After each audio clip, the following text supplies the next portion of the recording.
बिस्मिल्लाहिर्रहमानिर्रहीम। अस्सलाम वालेकुम। नाज़रीन, आज की वीडियो में हम आपको सुकरात के बारे में बताएंगे कि सुकरात कौन था, सुकरात का फ़लसफ़ा क्या था और सुकरात ने जहर का प्याला क्यों पिया था या उसको जहर क्यों दिया गया था। तमाम तर हक़ाइक़ से आपको आगाह करेंगे। इसके अलावा आपको सुकरात के शागिर्दों के बारे में भी बताएंगे कि सुकरात के बारे में उन्होंने क्या बयान किया है और सुकरात की ज़िंदगी के वाक़यात भी आपको बताएंगे। लिहाजा वीडियो को आपने स्किप नहीं करना और वीडियो को आखिर तक लाजमी देखना है। नाज़रीन, आपको बताते चलें कि सुकरात दुनिया फ़लसफ़ा का अजीम और जलीलुल मर्तबत मुअल्लिम था, जिसने 5वीं सदी क़ब्ल मसीह में यूनान में मगरबी फ़लसफ़े की बुनियाद रखी। सुकरात 470 साल पहले यूनान के मारूफ शहर एथेंस में पैदा हुआ। उसकी इब्तदाई ज़िंदगी के बारे में तहरीरी शवाहिद नापेद हैं, ताहम अफलातून और माबाद फ़लसफ़ा के हवाले बताते हैं कि वो एक मुजस्समा साज था, जिसने हुब्बुल वतनी के जज्बे से सरशार होकर कई यूनानी जंगों में हिस्सा लिया और दादे शुजाअत पाई। ताहम अपनी इल्मी मसाई की बदौलत उसे घर बार और ख़ानदान से ताल्लुक़ न था। अहबाब में उसकी हैसियत एक अखलाकी और रूहानी बुज़ुर्ग की सी थी। फ़ितरतन सुकरात नहायत आला अखलाकी औसाफ का हामिल, हक़ परस्त और मुनसिफ मिजाज उस्ताद था। अपनी इसी हक़ परस्ताना फितरत और मुसलसल गौर फ़िक्र के बायस आखिर उम्र में उसने देवताओं के हकीकी वजूद से इनकार कर दिया। नाज़रीन, आपको बताते चलें कि सुकरात को ज़माना कदीम का सबसे नामवर फ़िलासफ़र माना जाता है। एथेंस ने उससे कबल कोई उस जैसा इंसान पैदा नहीं किया।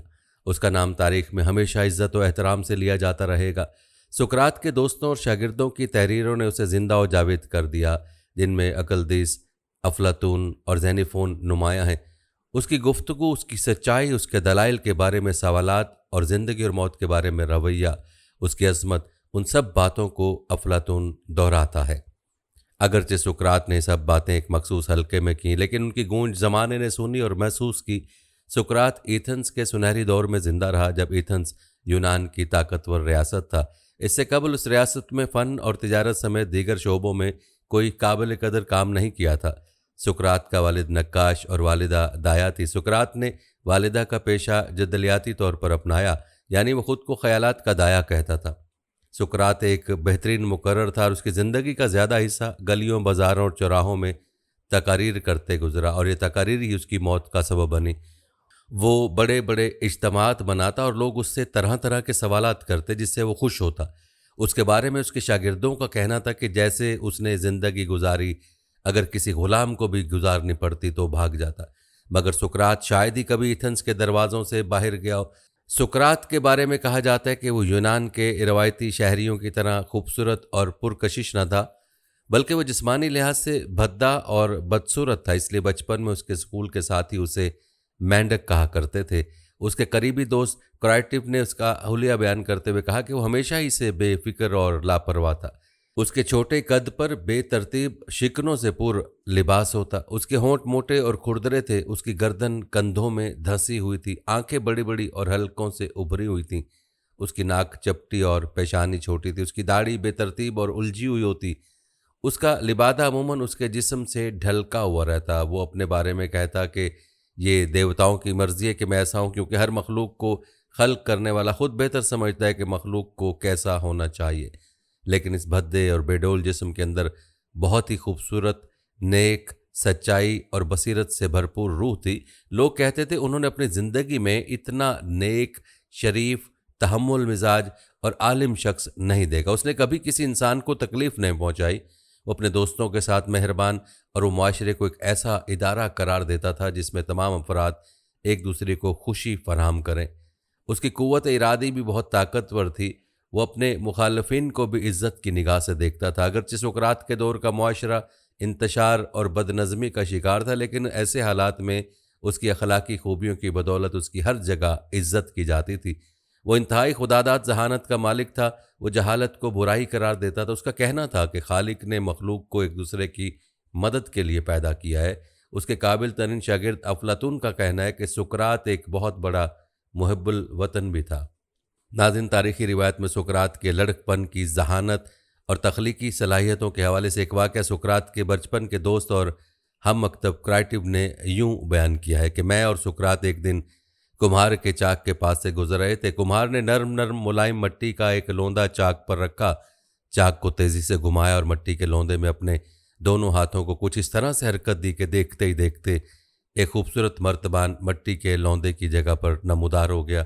सुकरात ने कहा, अभी तो चाक पर मट्टी का लौंदा था, ये खूबसूरत मर्तबान आखिर कहाँ से आ गया? फिर खुद ही कहने लगा, हाँ, ये मर्तबान कुम्हार के जहन में था और फिर हाथों के हुनर से मुंतकिल होकर उसे चाक पर आ गया। सुकरात ने नतीजा अखज़ किया कि कोई भी मादी चीज़ से, जैसे मकान, कुर्सी या कोई मुजस्समा या तस्वीर, पहले इंसान के जहन में आती है, फिर इंसान अपने जहन के उस नक्शे को मादी शक्ल में ढालता है। ये एक ज़बरदस्त और गैर मामूली दरियाफ्त थी। सुकरात ने हुनर, फ़न और तख्लीक के बारे में जान लिया था। सुकरात ख्याल करता था कि ये अलहामी निशान देवताओं की जानिब से उसकी रहनुमाई करता है, क्योंकि देवताओं को तमाम चीज़ों का इल्म है। नाज़रीन, रिवायत बताते हैं कि सुकरात जब जवानी में दाखिल हुआ तो फिर वो अलहामी निशान की कैफियत को समझने लगा। उसे यकीन होने लगा कि उसके ज़मीर में अच्छाई और नेकी के हवाले से कोई ख़ास बात है।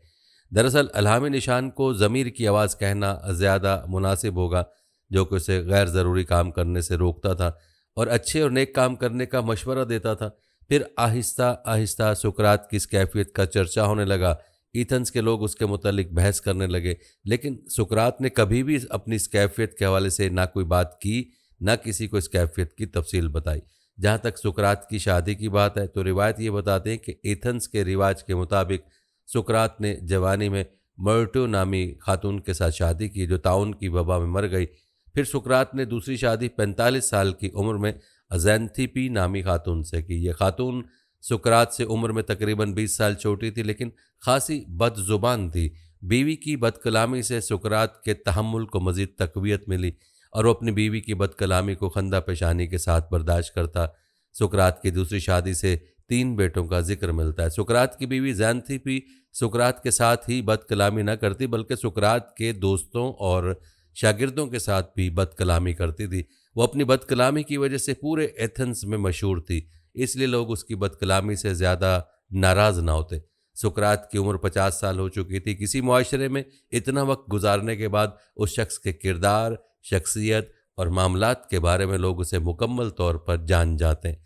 सुकरात भी ऐसा ही शख्स था जिसकी आदात और किरदार के बारे में इस मुआशरे के लोग उसके बारे में मुत्तफ़िक राय रखते थे कि सुकरात किरदार, गुफ्तार, अक्ल व खुर्द और अखलाकी हवाले से बेहतरीन इंसान है। वो लोगों को इंसाफ और सच बोलने की तालीम देता था। उसके साथ जो भी गुफ्तगू करता वो खुशी और लुत्फ़ महसूस करता। उसकी रूह की बालिदगी और ज़ौक़ जमालियात ने उसकी गुफ्तार और किरदार में एक ख़ास जाज़बियत और हलावत पैदा कर दी थी। नाज़रीन, मौजूदा दौर में सुकरात की कोई तसनीफ़ मौजूद नहीं, ताहम उसके नज़रियात आज भी मशहूर हैं। सुकरात के चंद अफ़कार और नज़रियात आपको बताते हैं। सुकरात के नज़दीक रूह हकीकी मुजर्रिद है और जिस्म से जुदा है। जिस्म की मौत रूह का खात्मा नहीं, बल्कि उसकी आज़ादी की इकरा है। लिहाजा मौत से डरना हमाकत है।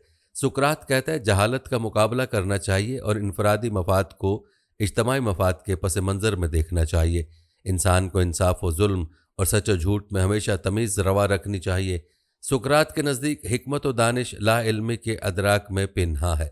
सुकरात कहता है, जानना 2 किस्म का होता है, एक राय और दूसरा इल्म।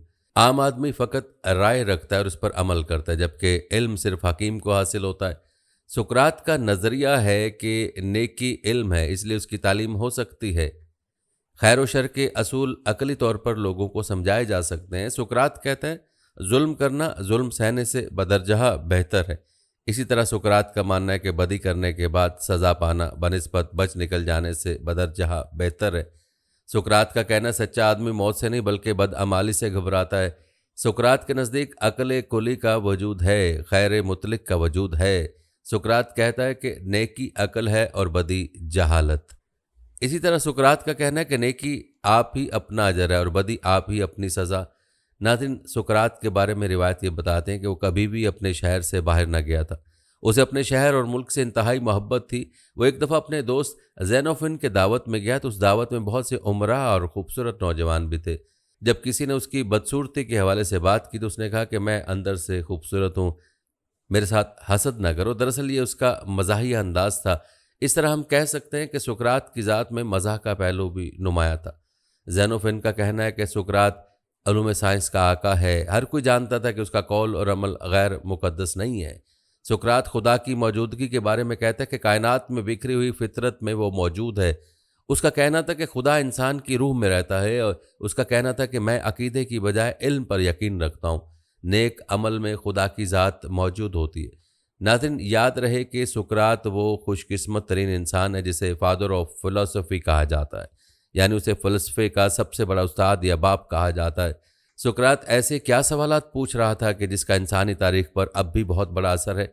सुकरात कहता है कि वो इंसान जो शक करते हैं, जो सवाल उठाते हैं, हकीकत में वही इंसान है जो अपने आप को सच्चाई के रास्ते पर डालते हैं। वो कहता है कि जब इंसान शक करता है तो फिर वो सवाल करता है, उस सवाल के नतीजे में जो जवाब मिलता है और फिर उस जवाब से मज़ीद सवाल पैदा होते हैं जो मज़ीद जवाब देते हैं। इस तरह इंसान सच्चाई की जद्दोजहद के सफ़र पर चल निकलता है और कभी ना कभी वो सच्चाई को तलाश कर लेता है। सुकरात के मुताबिक इंसान वो है जो मुसलसल सच की जद्दोजहद में सफ़र जारी रखे और सफ़र के दौरान वो सवाल और जवाब का सिलसिला जारी रखे। सुकरात कहता है कि दुनिया के हर फ़िलासफ़र का बुनियादी काम यह है कि वो अपने समाज, तहज़ीब, रिवायत और कल्चर पर सवालात उठाए। सबसे अहम बात यह है कि पहले वो ये तमाम सवालात अपने आप से करे। जब कोई अपने आप से सवाल ही नहीं करेगा तो उसे जवाब कैसे मिलेंगे। सुकरात कहता है कि जो मैं नहीं जानता सोचता ही नहीं कि मैं जानता हूँ, लिहाजा इस बारे में सवाल करता हूँ। सच्चाई और गहराई तक पहुँचने की पहली कोशिश का नाम ही ये है कि सवाल किया जाए।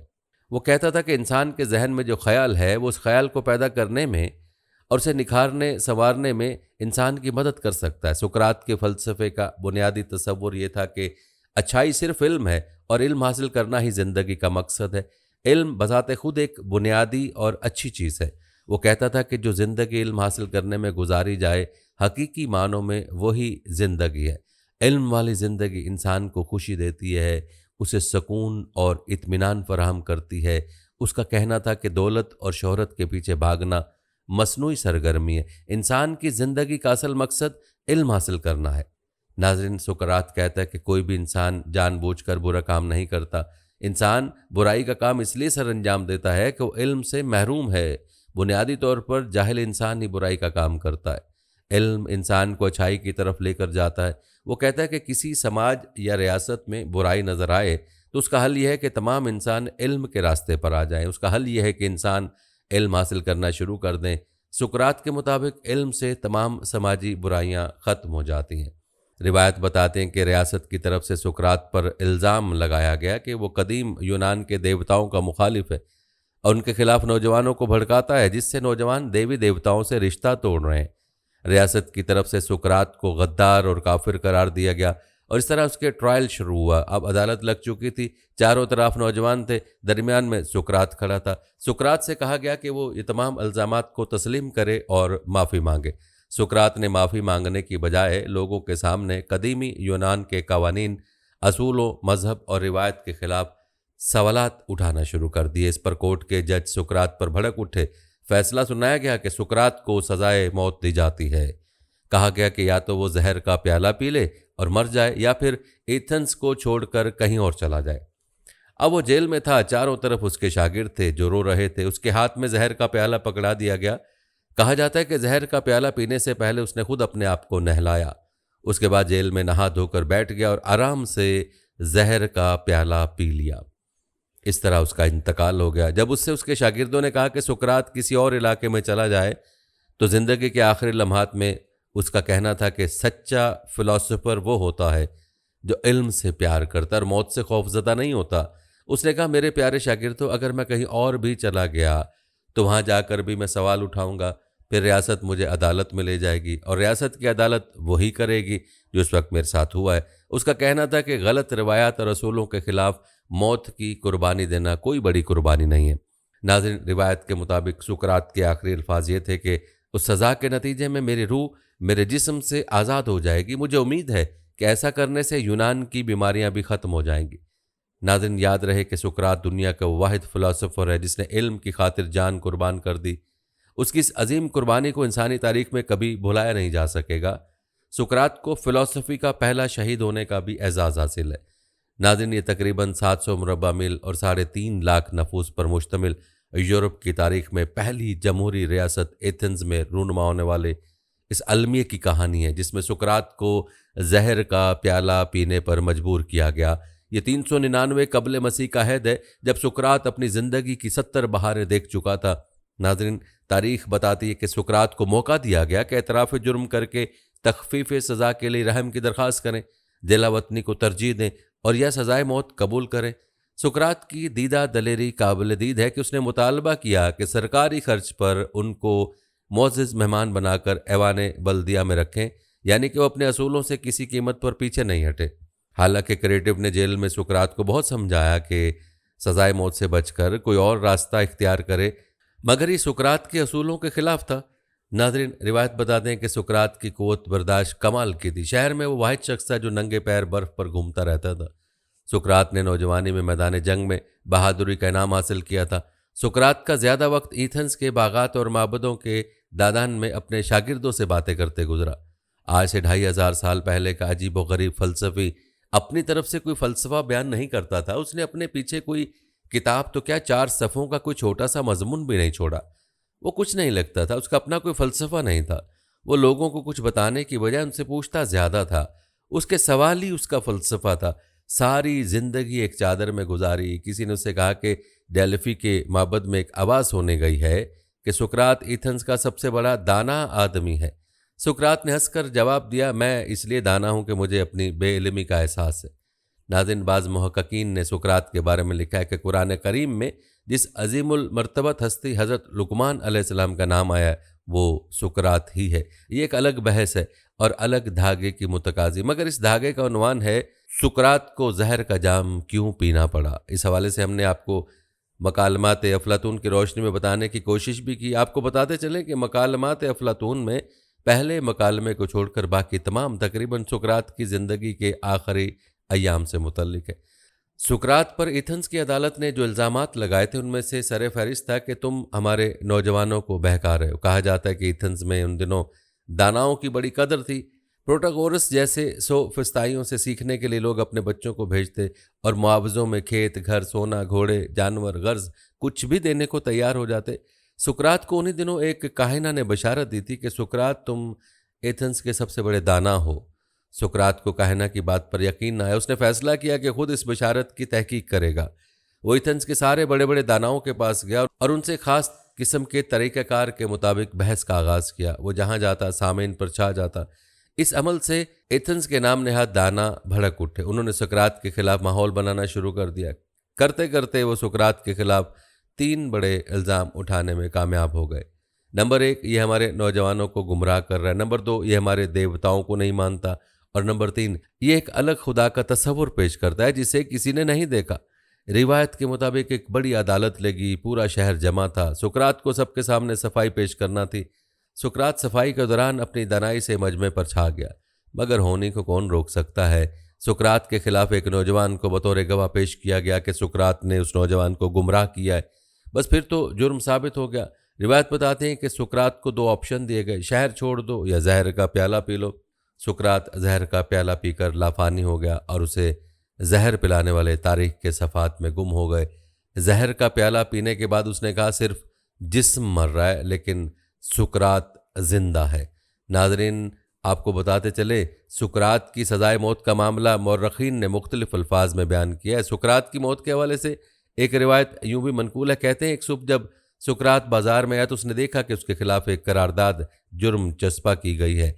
सुकरात ने जराइम का इर्तिकाब किया है। उसका पहला जुर्म यह है कि वो उन देवताओं की परस्तिश नहीं करता जिनको ये शहर पूजता है, उसकी बजाय वो अपनी तरफ से नए देवता ले आया। दूसरा जुर्म उसका यह है कि वो नौजवानों को बिगाड़ता है, लिहाजा उसकी सज़ा मौत है। रिवायत बताते कि इस इल्ज़ाम आराई के पीछे सबसे बड़ा मुहर्रिक एनिटिस नामी एक चमड़ा फरोश था। उसको सुकरात के खिलाफ ज़ाती बुक्स था। बात यह है कि सुकरात ने उसके बेटे को मशवरा दिया था कि वो खालों और चमड़े का काम छोड़कर फ़लसफ़े से नाता जोड़े। एनिटिस का इसरार था कि उसके बेटे को गुमराह करने की कोशिश की गई है, इसलिए सज़ा मौत से कम नहीं होनी चाहिए। यूं चमड़ा और इल्म एक दूसरे के सामने आ गए। फतह चमड़े को हासिल हो गई। सुकरात को गिरफ्तार कर लिया गया, उस पर मुकदमा शुरू हो गया। सुकरात चाहता तो मौत की सज़ा से बच सकता था।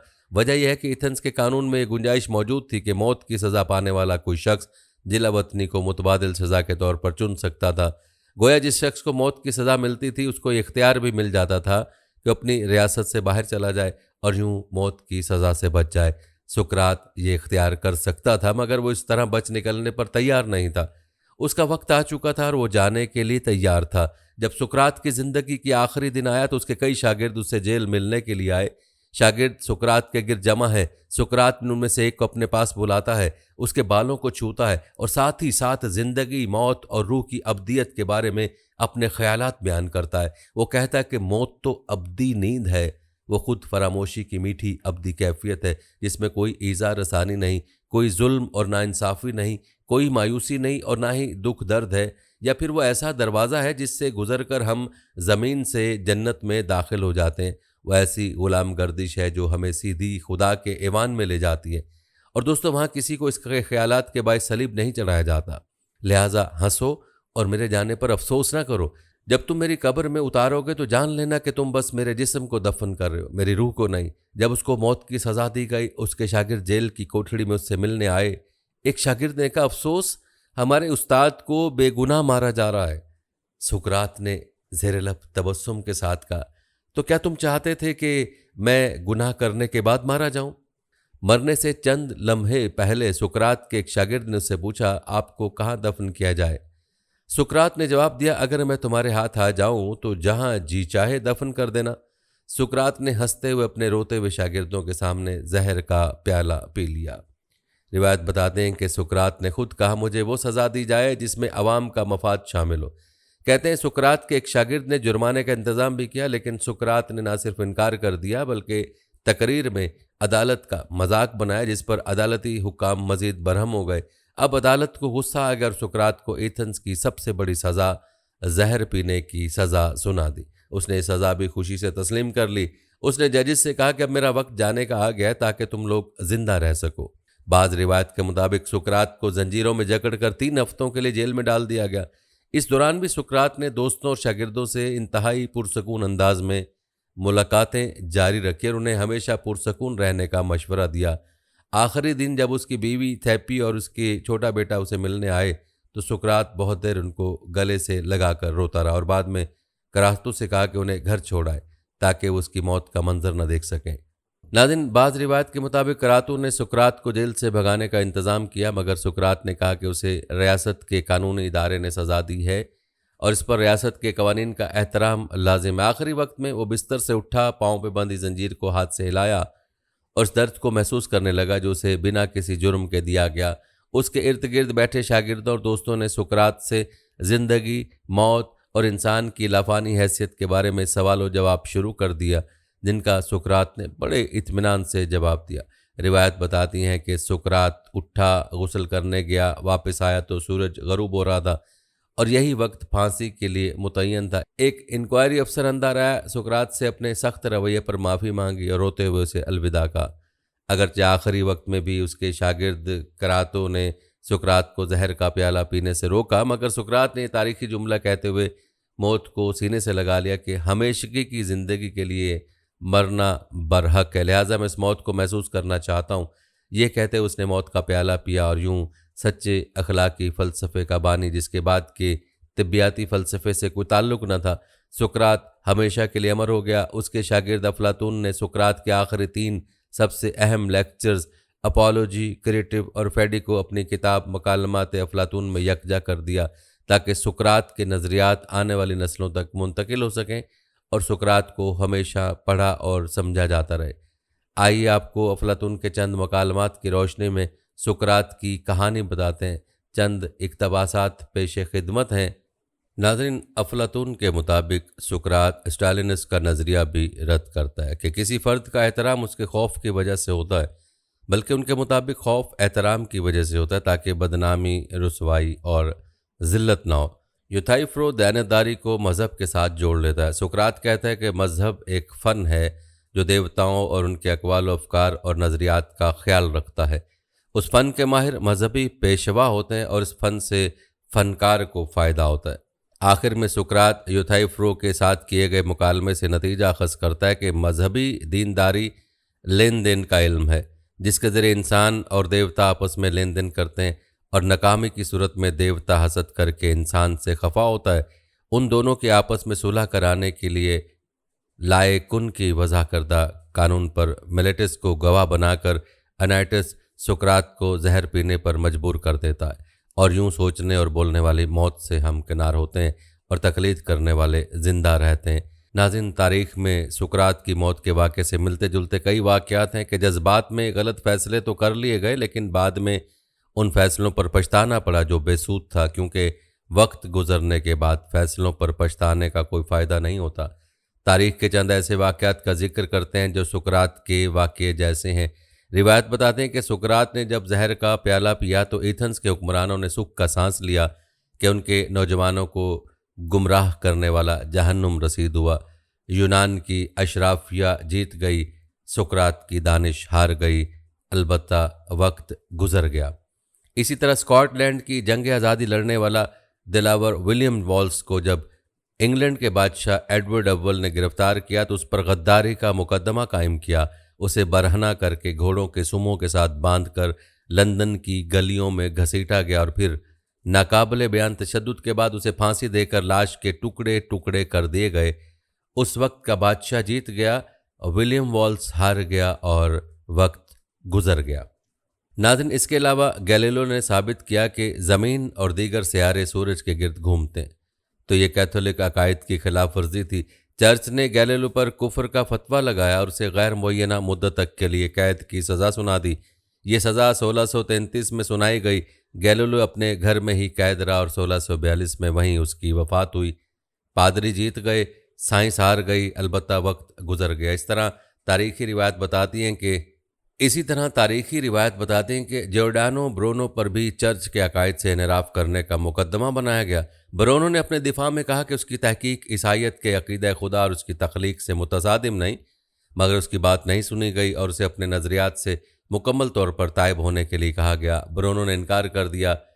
पॉप ने ब्रूनो को काफिर करार देकर 8 फरवरी 1600 को जब उसे फैसला पढ़कर सुनाया गया तो ब्रूनो ने तारीखी जुमला कहा, मैं ये फैसला सुनते हुए इतना खौफजदा नहीं हूँ जितना तुम ये फैसला सुनाते हुए खौफजदा हो। ब्रूनो की ज़ुबान काट दी गई और उसे ज़िंदा जला दिया गया।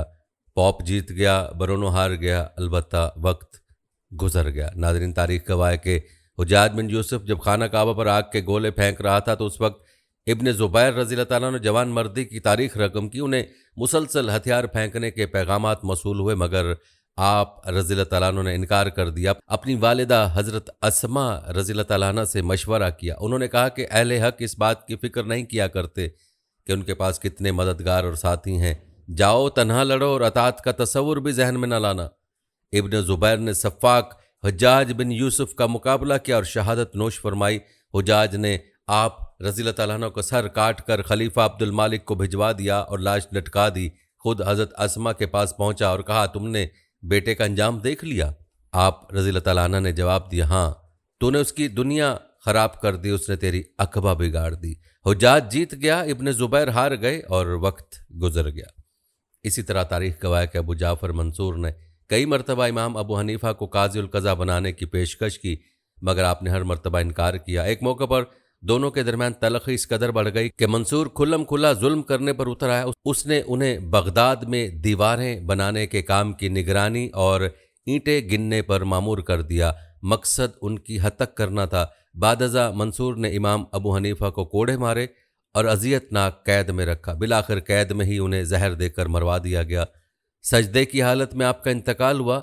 नमाज जनाजा में मजमे का हाल ये था कि 50,000 लोग उमड़ आए। 6 मरतबा नमाज जनाजा पढ़ी गई। मंसूर जीत गया, इमाम अबू हनीफ़ा हार गए, वक्त गुजर गया। नाज़रीन, याद रखें, तारीख़ में हार जीत का फ़ैसला ताकत की बुनियाद पर नहीं होता। यूनान के इशराफिया सुकरात से ज़्यादा ताकतवर थी, मगर तारीख़ ने साबित किया कि सुकरात का सच ज़्यादा ताकतवर था। विलियम वॉल्स की दर्दनाक मौत के बाद उसका नाम लेवा भी नहीं होना चाहिए था, मगर आज एबरडीन से लेकर एडनबरा तक विलियम वॉल्स के मुजस्समे और यादगारें हैं। तारीख में विलियम वॉल्स अमर हो चुका है। गैलीलियो पर कुफ्र के फतवे लगाने वाले चर्च अपने तमाम फतवे वापस ले चुकी है। रोमन कैथोलिक चर्च ने 350 साल बाद तस्लीम किया कि गैलीलियो दुरुस्त था और उस वक्त के पादरी गलत। ब्रूनो को जिंदा जलाने वाले भी आज ये बात मानते हैं कि ब्रूनो का इल्म और नज़रिया दुरुस्त था और उसे अजियतनाक मौत देने वाले तारीख के गलत दोराहे पर खड़े थे। इसी तरह तारीख में हुज्जाज बिन यूसुफ को आज एक जालिम और जाबिर हुक्मरान के तौर पर याद किया जाता है, जिसकी गर्दन पर हज़ारों बेगुनाह मुसलमानों का खून है, जबकि हज़रत अब्दुल्ला इब्न ज़ुबैर रज़ी अल्लाह तआला अन्हु शुजाअत और दलेरी का इस्तारा हैं। हुज्जाज को शिकस्त हो चुकी इब्न ज़ुबैर रज़ी अल्लाह तआला अन्हु फातेह हैं। जिस अबू जाफ़र मंसूर ने इमाम अबू हनीफ़ा को कैद में जहर देकर मरवाया, उसके मरने के बाद एक जैसी 100 कब्रें खोद दी गईं और किसी एक कब्र में उसे दफन कर दिया गया, ताकि लोगों को ये पता न चल सके कि वो किस कब्र में दफन है। यह तमाम उस खौफ की वजह से किया गया कि कहीं लोग उसकी कब्र की बेहुरमती ना करें। गोया तारीख का फैसला बहुत जल्द आ गया। आज से 100 साल बाद हम में से कोई भी जिंदा नहीं रहेगा। तारीख हमें रोंदती हुई आगे निकल जाएगी। आज ये फैसला करना मुश्किल है कि हम में से कौन तारीख की सही समत में खड़ा है और कौन तारीख के गलत दोराहे पर है, कौन हक का साथी और कौन बातिल के साथ कंधा मिलाए हुए है, कौन सच्चाई का अलम बरदार है और कौन झूठ की तरवीज कर रहा है, कौन दयानतदार है और कौन बेईमान, कौन जालिम है और कौन मजलूम। हम में से हर कोई खुद को हक सच का राही कहता है, मगर हम सब जानते हैं कि ये बात दुनिया का सबसे बड़ा झूठ है, क्योंकि अगर हर शख्स ने हक का अलम थाम लिया तो फिर इस धरती से जुल्म और नाइंसाफ़ी को अपने आप ख़त्म हो जाना चाहिए। लेकिन सब अच्छी तरह जानते हैं कि हम उस मंजिल से कहीं दूर भटक रहे हैं। आज से 100 बरस बाद अलबत्ता जब कोई मौर्रिख हमारा अहवाल लिखेगा तो एक ही कसौटी पर हम सबको परखेगा, मगर अफसोस कि उस वक्त तारीख का बेरहम फैसला सुनने के लिए हम में से कोई भी जिंदा नहीं होगा। सो आज हम जिस दौर से गुजर रहे हैं, क्यों ना खुद को हम एक बेरहम कसौटी पर परख लें और देख लें कि कहीं हम यूनानी अशराफिया के साथ तो नहीं खड़े जिन्होंने सुकरात को जहर का प्याला थमा दिया था। कहीं हम बरोनों को जिंदा जलाने वाले पादरियों के साथ तो नहीं खड़े। कहीं हम हुज्जाज की तरह जालिमों के साथ तो नहीं खड़े। कहीं हम इमाम अबू हनीफा और इमाम मालिक पर कोड़े बरसाने वाले के साथ तो नहीं खड़े। कहीं हम इब्न रुश्द के खिलाफ फतवा देने वालों के साथ तो नहीं खड़े। कहीं हम तारीख की गलत समत में तो नहीं खड़े। इस सवाल का जवाब तलाश करके खुद को गलती पर तस्लीम करना बड़े ज़र्फ़ का काम है, जिसकी आजकल शदीद कमी है। वक्त तो गुजर ही जाता है, देखना सिर्फ ये होता है कि किसी बाज़मीर ने वो वक्त कैसे गुजारा। नाज़रीन, ये थी हमारी आज की वीडियो। कमेंट सेक्शन में अपनी राय का इज़हार ज़रूर करें और बताएं कि आप अगली वीडियो कौन से इस्लामिक टॉपिक पर देखना चाहते हैं। आपकी कीमती राय हमारे लिए बहुत अहमियत रखती है और जाने से पहले वीडियो को शेयर ज़रूर कीजिएगा। अल्लाह ताला आपको अपनी हिफ्ज़-ओ-मान में रखे। आमीन।